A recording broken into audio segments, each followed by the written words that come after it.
What's up, y'all? Sawtooth Dave, chilling on Miss Socks. She needs some attention. A little rat killing she's been doing.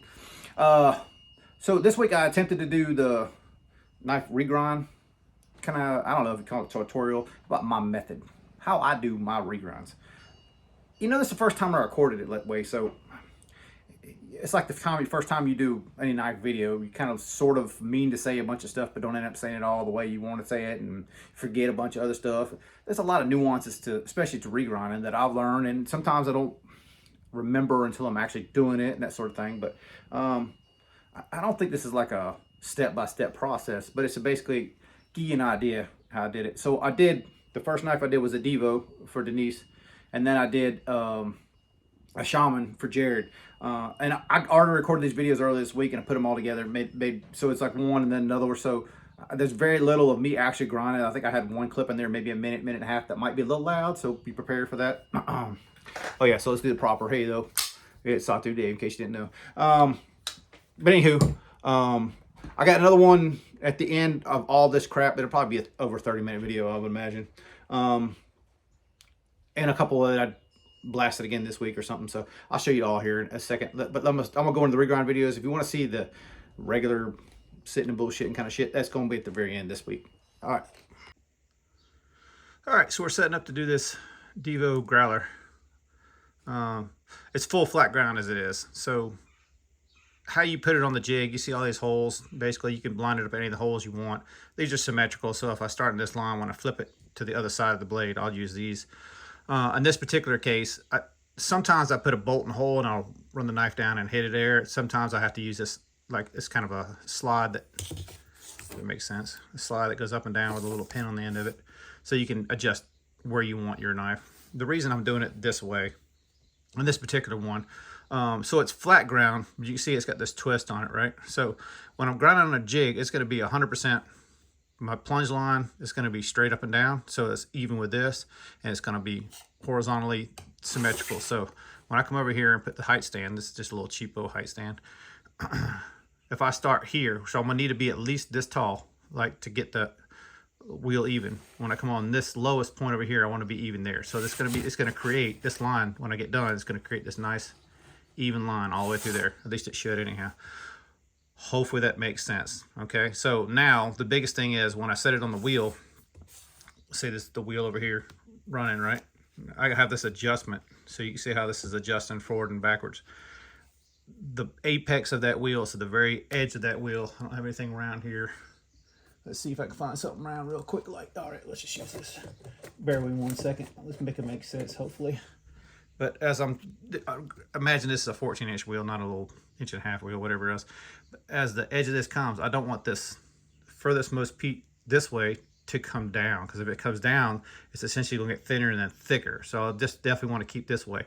So if you're grinding on a 90 and you're using a bevel table, it's easier to kind of, well, it's just different. It's just the way I'm doing on this jig. I have to constantly kind of monitor that and make sure that I'm not going past that. So when I get over there, I'm going to try to set it like I'm going to eyeball it without the belt running and what I want to be is height wise, and then I'm going to try to see if it matches up what I want to do here. Sometimes you got to play with it, but this is the basics of how I'm setting up to do this growler. This is a very thin blade stock knife, and it's a very tall grind.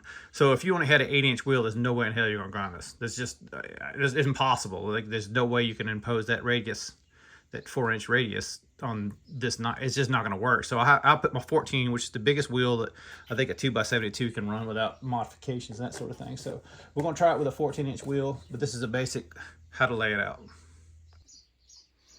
All right, so we're kind of up at the wheel. Obviously it's not running 14-inch wheels in this. I'll zoom out in a minute so you can see it better, but here's the knife in the jig, same height as far as like where the tip's positioned, and I'm just rolling it up to that wheel and seeing. So you can kind of sort of, I'm gonna tilt it so you can kind of make sure, see how if I tilt back more, if I tilt this back, this direction goes back more, you see how it passes that center line? And if I tilt forward more, it's on the center line more, but it's not gonna come down to that line we want. The other thing I did while I was over there, I didn't mention, because the grind line's gonna come in parallel to this edge or perpendicular to the table, however you want to look at it. So I draw me a magic marker line, transfer that to top. And what I'm doing with that is when I come into the belt, I always start on the detent side because that's as far back as you can go. You can get in trouble starting at the other side and then making it symmetrical on this side. But anyway, when I go in to approach the belt, I'll know that this line is as far as I want to start with this rougher sand. So this particular one, because it's such a tall grind, I have to go slow. I'm just starting with the 60 instead of the 36 because I don't want to remove a ton of material. This is not a ton of material we're removing on this 14-inch. It's just going to give it a nice shallow hollow grind. So basically that's why I'm starting with this 60, and I got to kind of work up slow. I don't know how much I'm actually going to show you grinding. I think what I'm going to do is turn it on, do a little bit, and then I'll come back and show you what I get progress-wise.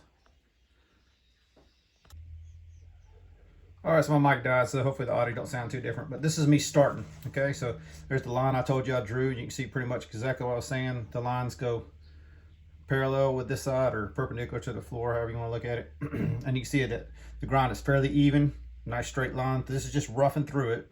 I'm not stopping here. I'm just showing you basically when I start, that's what I'm looking for, is that line basically being in the middle of this. I know I'm going to take this all the way down basically to this highest point here, which is going to equal here.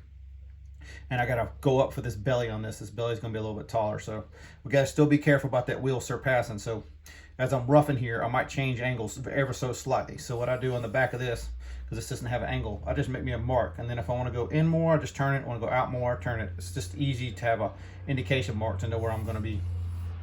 And that's how I'm basically setting it up. So as I get this 60 grit side down, I might do the other 60 grit side as well, and then I'll come back and then show you where we're at and what it's looking like with the rough state. And I'm not worried about trying to finish it. I'm not trying to worry about getting in this plunge back here. I'm just trying to basically rough to that.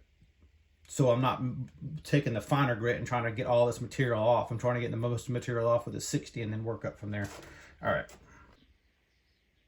All right, so coming off this jig now, you can see basically this is roughed in at this point.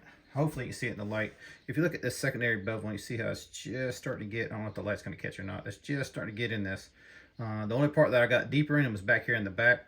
I traditionally like mine to be thicker at the front and kind of work their way into super slicey in the back. That's just how I like to grind, but we, you know, we're all different as far as that goes. But you can see that I brought this grind up. This plunge line is not defined here. It's a little fuzzy on this edge, a little fuzzy up here on this edge, but you see the line is nice straight across. We established what the grind line is going to look like finally, other than I'll have to come in here and play with this. I'm basically going to feather it with a thinner backing belt. Like there's different weight belts. This is the Y belt that I'm using right now, which is super stiff. So I'm going to go in here with a Trizac or something and try to feather this in so that all this whole thing swoops a little bit. We'll see how it does. Sometimes it does better than others, but all the way ground to the tip wise, I'm pretty happy with that rough in grind. Is not anywhere close to finish. It's just roughed in. So you can see I really don't have to worry about holding center line as far as that goes, because I'm just using the secondary bevel to kind of line me up, and I'm trying to mimic the same distance on the secondary bevel. When I go to this when I go to this side over here, I'm gonna do the same thing. Just barely start kissing this, and that's what we're at like for now. I mean, it looks okay as is, but obviously we're gonna go a little finer grit and define the plunge line a little bit better and kind of sharpen everything up as we go. All right, so here we are coming off the second side. So that was the first side there, second side there. So I don't know if I can show symmetry, but the easiest thing to do, I got a set of bullshit plastic calipers, is I take points off of it to measure, right? So you can see this is different. This corner here is different than this corner here. So I need to work on that. You're always gonna have a difference between left and right. It's just a matter of how you figure out how to make it right. But I look at like the point where it hits this hole to here, you want a certain height. So I measure that from this point to the edge and measure that. From this point to that edge, measure that. And then kind of sort of just overall visually look at it. So measurement wise, I think I'm pretty spot on. Eyeball wise, you can see that this plunge line and that plunge line doesn't match. I'm always nervous around the detent, so that kind of sort of is, that's what it's telling me, is I'm not confident enough to go up in this to curve it over. I should just plunge in deeper. It's just a confidence thing when you're starting to do this stuff. So hopefully this stuff makes sense. Hopefully you can see what I'm talking about in that. But this is just 60 grit and just roughed in. So let's go up to the next belt size and see what we can get done. All right, I think we got the final, well, I'm gonna call it the final. I went up to this 120 ceramic, and pretty much for me, that's because this is one of the harder grinds for me because it's so tall and so thin. A little bit of movements and you get like different results. So I'm not 100% happy with this one, but I'm gonna show it to you anyhow. I may go back after this video and try to clean some of this up, but what is what it is.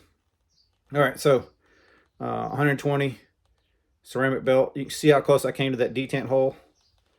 So see how it's just barely staying off that detent track. But if you notice right here in this corner, right here where I'm tapping, it looks a little different. That's because well, Dennis Drill has the best saying I think out there. When you got no one to quit. And so this is like one of those situations where I could have stayed on the grinder and tried to grind more, and then in which case I was probably going to get up in this detent track because you can see how close that is. So what I ended up having to do is, as I was coming in here, I noticed it was going to be an issue. So I went ahead and hand sanded it and then come back behind it with the belt and try to clean it up the best I can. What I'm not happy with is how far out this direction it is. This little bit on this corner is going to remain, which is fine, but I'd like to get in there a little bit more. So I may play with it a little bit and try to like put it at a little bit steeper angle just to basically hit this surface and then go back and blend it back in. I might try to do that.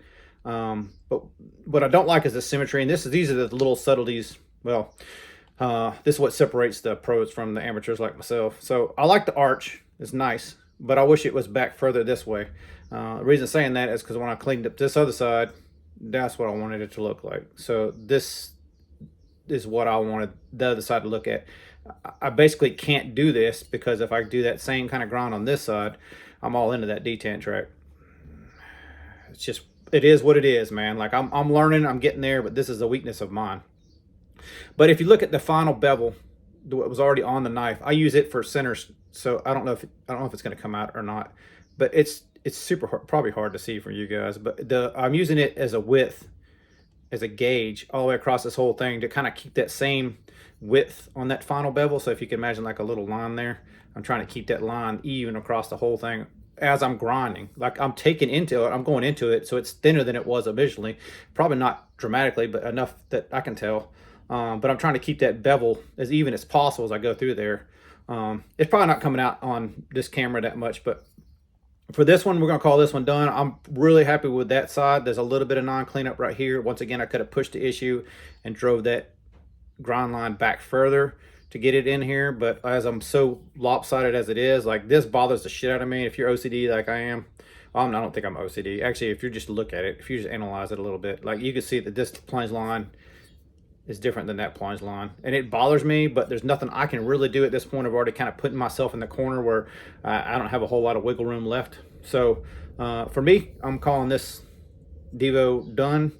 I like the brush or the 120 finish on it. It definitely looks different than stock, which is every time I do a blade is pretty much, well, it's either one of two ways. Either I want it completely different than stock, or I want it looking as close to factory as I can. One of the two. That's pretty much when I do things. That's pretty much what I always shoot for. This one came with a like more of a satin flat ground. So this one, not looking at this, like even if in a picture, I'm guessing that Lefty or Colin saw this in a picture, they go, what the hell happened to that growler? So that's obviously, you can see the grind line here is different now. It's straight instead of that before. It was kind of more of a curve from both sides. And there's subtleties to doing this grinding stuff. What I'm doing right here is basic overview. There's always subtleties like how you correct certain issues, but the biggest thing is know when you're out of talent, which is what happened to me over here. I'm out of talent, so I might try to go back and fix this, but other than that, I'm gonna call this one done. It's a basic tutorial. I didn't show you any of the actual grinding on this thing, but the time I put a respirator on, glasses, hat, and obviously I got my apron on right now, but like the time I get all that shit on, I don't want to go on and off with the camera. And then any ceramic that hits this screen it's done. So like this is what it is. It's a quick overview, I guess, of this one. I might do the next one as well, just so you get a better idea, but basic idea of what's going on with regrinds.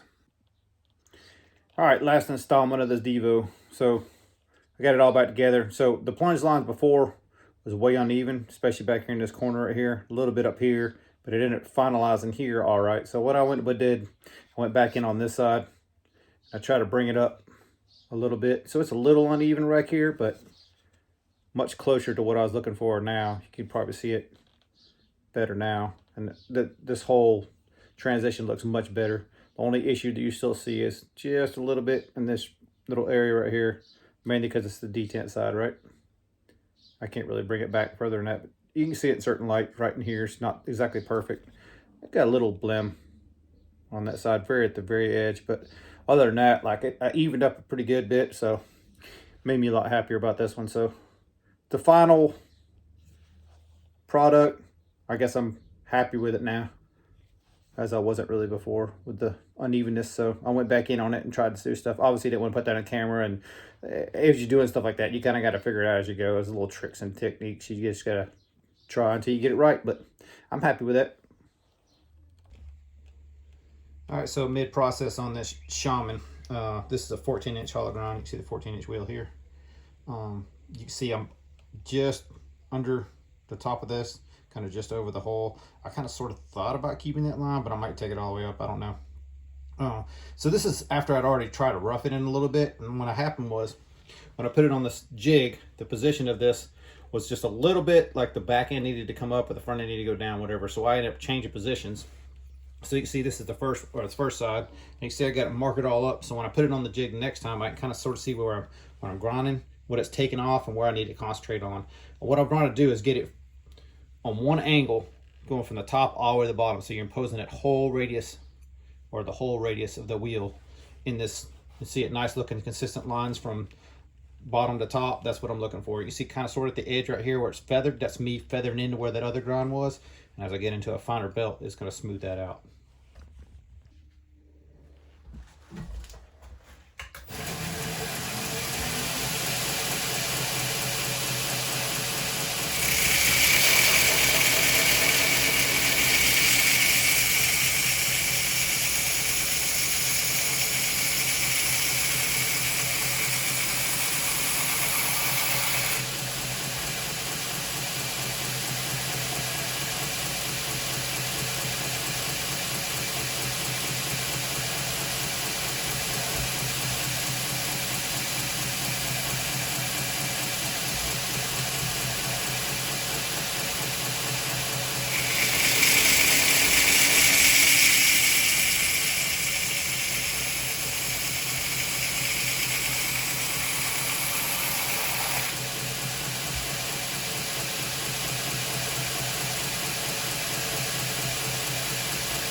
So hopefully you can see with that last video that 15V especially, I have a limited experience with it, but I got to go super slow and just take my time, go across it. But you can see pretty much now the grinds are all consistent through the whole thing.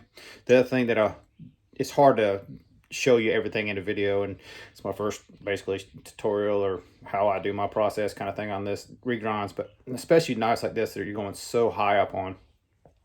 If you look back in here at the back, sort of, yeah, there you go. See the gap in there? See, there's no support back in here. So when you're grinding, you actually have to put your finger on the knife. It does two things. It helps you feel the tension of the knife, and it also helps you feel the heat of the knife. And you definitely want to go slow. 15V demands slow. Other steels you can get away with going a little faster. This one right here does not at all. So anyway, at this point, let me just take this off the jig real quick, show you both sides. I'm fairly close on both sides. So once again, this is just a roughed in at this point. So there's a close-up of the knife right here. Hopefully you can see the lines going from the top all the way to the bottom, nice and consistent. If you look right here, you can see like a slightly different tone right there. Hopefully it comes out in the light. You see like the lines don't look like they match all the way. That's not quite going to that edge, right? I'm trying to leave a little bit this way and a little bit this way from the next grits, because if I take it too much with the rougher, then I'll have nothing to clean up. And then as you get finer, you can define this line better. If you notice, this side looks pretty good and straight, and this side's a little bit on the crooked side. Hopefully you can see a little bit of crookedness right there. All that should clean up in time here when I get the next finer builds in here. But let's look at this as I'm going here. All right, here we are, next grid up. So I started in 36, now I'm on 60. So the grind's consistent all the way down. You see a little bit of meat right here. That mismatch in the color on the edge is gone. Hopefully you can see that. A little bit of difference between that other side and this side. Let me move my finger out of the way so you can see what I'm talking about. See right here, it's a little bit different. So this next grit is going to take it all the way up, but you see the line that was curved before, it's nice and straight. So both of these look good. One of them's a little bit more into this wall than the other one. See, that one's got a little bit more arch into it. So hopefully we're going to straighten it out in the next couple, or the next belt size. I don't know how fine I want to take this. It's not super thin behind the edge, but it's super tall, so you can get in trouble real quick on these things. I can anyhow. Like, I run out of talent pretty quick on these. So this is kind of getting to the point now where I gotta sort of go really, really slow. And obviously, I've already told you I gotta go slow on the belt speed on the grinder over here. But I'm using new belts every time too. So I'm at 60 right now. I'm gonna put a brand new ceramic 120. I may stop there, and I may try to go with a little bit finer, but that's the finest I have is ceramic. So we'll see how we get, but so far, hopefully you can see that grind nice and good. Try the other way. All right, so I'll show you when it's all back together, but that's 120 grit. I'm trying to get as close up as possible so you can see the grain runs pretty evenly. See a little bit of swoop in on this side, a little bit of radius behind this hole. A little bit of radius behind the hole, a little bit of swoop in on top. So pretty consistent. This knife shape lends itself to be able to do certain things that you can't do with other ones, but overall, pretty happy with how the finish came out in this one. Hopefully you can see it all. This thing does flash rush pretty quick. So basically when I got done with it, I basically had to chase one side, flip it on the jig, and chase the other side, squirt it down with WD-40. So I didn't dip it in water or anything for the last pass on both sides, but hopefully it looks good. We'll put it back together. All right, so finally got Jared's Shaman 15V, Big Brown Bear, all the other acronyms, whatever else goes on there, all done.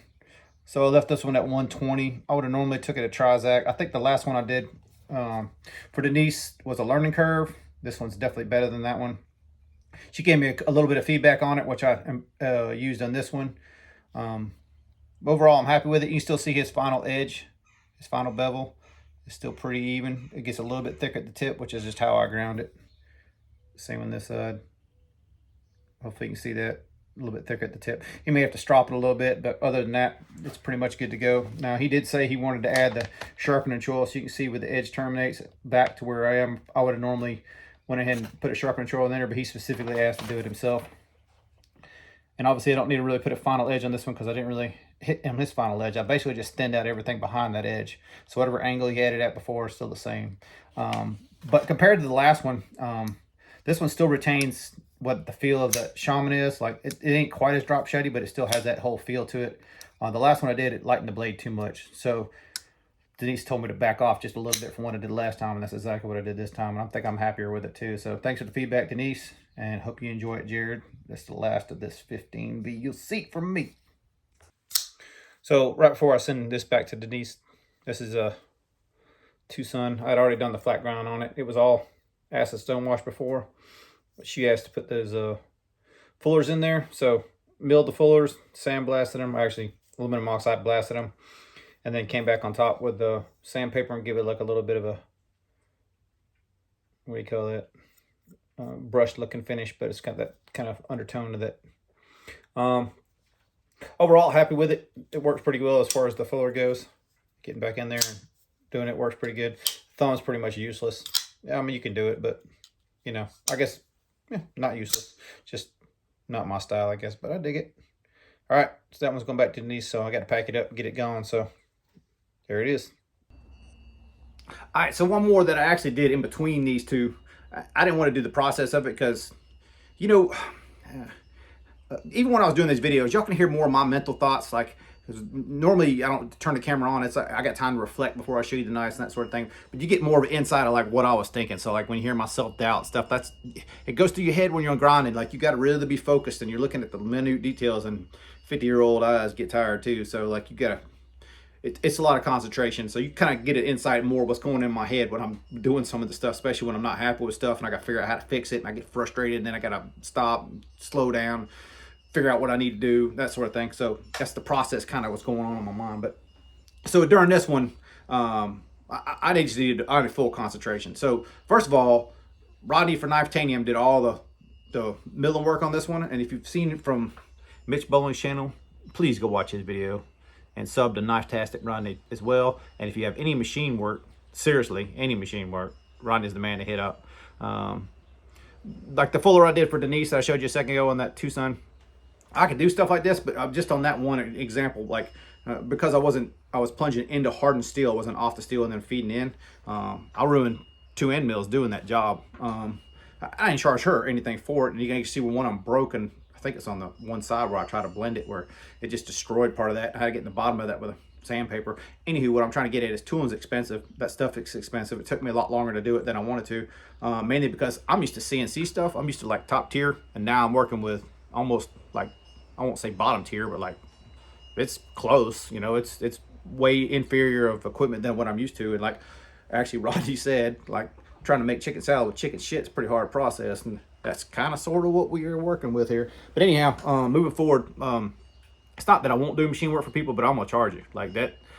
I destroyed $80 worth of tooling just to do that stupid fuller job. Like it's not like I'm turn around and charging these for my stupidity. It definitely was my fault that happened, but I can't do free stuff like that. Like I'm doing stuff from this grinder. I'm learning this process here. Machining, I pretty much already know what I'm doing. Granted, I made a mistake on this one. It's not really such much a mistake as like that's a hard thing to do, is to plunge into hardened steel with a flat end mill, or you know, it's a center cut end mill, but it's a harder process. I'm way off on tangent, I'm sorry, but I mean this to say, if you want machine work done by me, it's gonna cost you. It's not like this sharpening stuff. So I'm just letting anybody that might want to know, this is it for the I'm doing it for free kind of thing. So anyway, back to this knife at hand. Sorry about as Chuck Nunface, sorry about the sidebar there. Sidebar over, that's what he would say. Anyway, Rodney's work is so fantastic. Like even as a machinist, looking back on his work, like it's just phenomenal. He did a great job on it. So Mitch had wanted me to do this regrind. Like I know Mitch knew that BGM could probably do it better than I am, but he wanted it to be a YouTuber knife, which I think is really cool. But what I want you to know is there's not a pocket clip on this, because it's come with this. I ain't even worth getting out. It's just a hideous like store-bought clip that Zermano used on these. I hated it when I had mine. I hated it. I told somebody else I was gonna make them a clip. I can't remember who it was. It might have been Rick. I don't remember. Anyway, I just never have gotten around to do it. So I figured on this one, I'll go ahead and try to make a clip for it to see how it turns out. Like I got one started here. It's just not done yet. And I figured I'm not going to show it. I'm going to let Mitch show it, because Mitch gets it back. I think he'd probably do a video on it. But, you know, anywho, let's show you the grind, all right? So he wanted specifically, which is like not too thin. He wanted to kind of keep the original thing on it. He definitely wanted me to regrind the top switch too. So I did a compound grind. And this is a bunch of different wheels. So 10-inch here, 10-inch hollow wheel, the hollow grind there. 14-inch wheel here. That's why it kind of looks like it's straight, and then it kind of swoops at the end because it's meeting this 10-inch with a 14-inch. So it's actually hollow grind here. And then it did this one with an 8-inch hollow grind. So a bunch of hollow grinds. But I think it turned out really nice. Like I'm really happy with how that turned out. Hopefully you guys get a good view of this. My camera work don't suck too bad. It's a little uneven, and I think coming from Zermano itself, it was a little uneven. It's hard to really show you in video, but basically how I measure it, and even then, the regrind video I showed you a minute ago, I don't really go into too much of how I laid some of the lines out when I, you know, scribed the lines across and stuff like that. Like I just basically showed you the knife and the jig, and I didn't go through the whole process. But like I said, there's tons of nuances to that shit. But what I'm trying to get at is from the top to where the grind line is on both sides is about as symmetrical as I could get it. I measure a bunch of points across there and trying to make it as even as I possibly can. Scribe lines and try to grind to those lines and everything else. And I got as even as I can get it. It's on a, you know, a fixed angle because I'm using this jig. Granted, you can move that jig, but after I find the angle, I hold that angle all across the whole thing, right?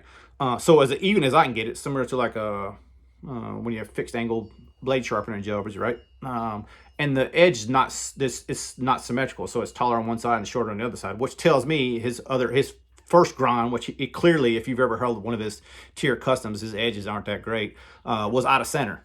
So I would have fixed this. And if I was belt sharpening, but Mitch wants to do it himself, so more power to him.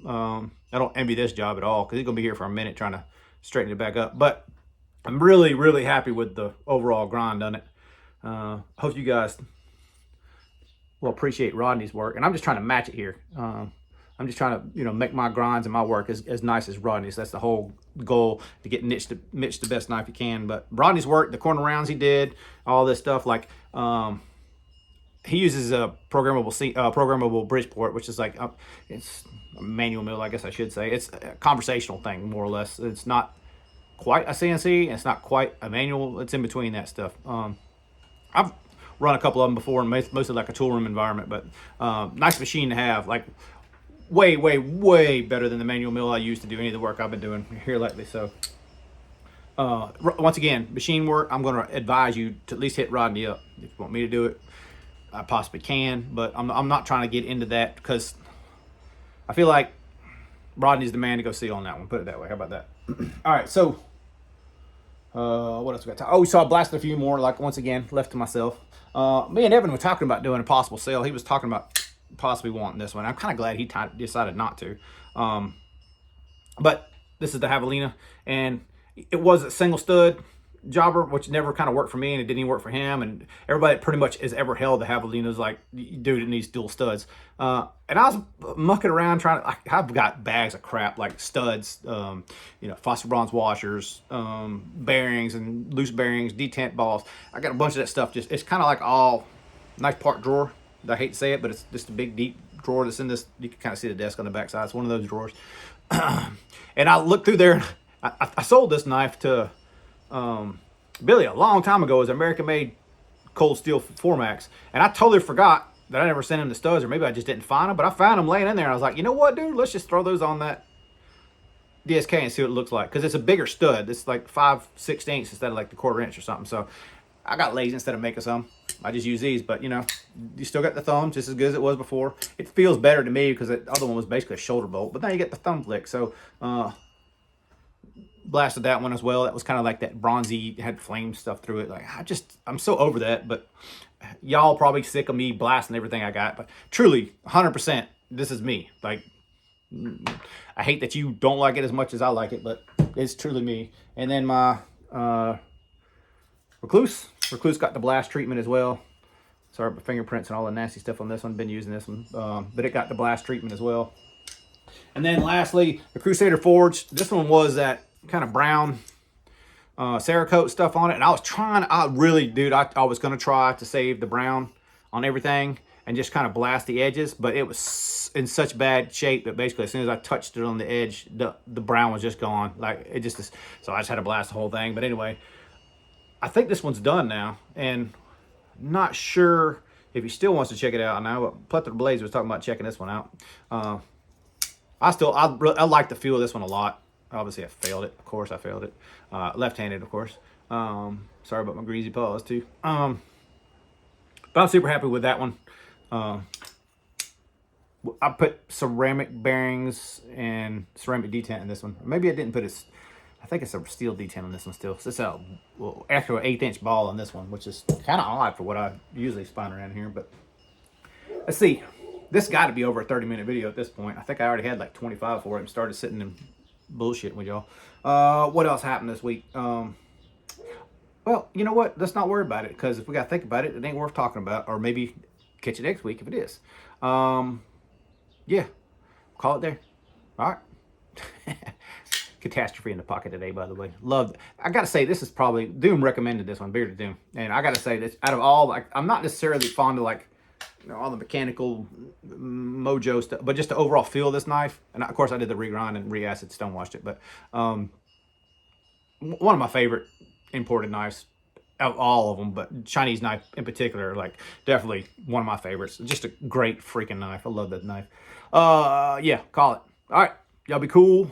Oh yeah, so all y'all gonna go to the Blade Show, let me know, as y'all are like Will, just let me know. He's got tickets, so we'll try to at least find a time or place or something if we don't meet at the show, we'll meet here to kind of sit and bullshit in person. All right, y'all be cool. Later.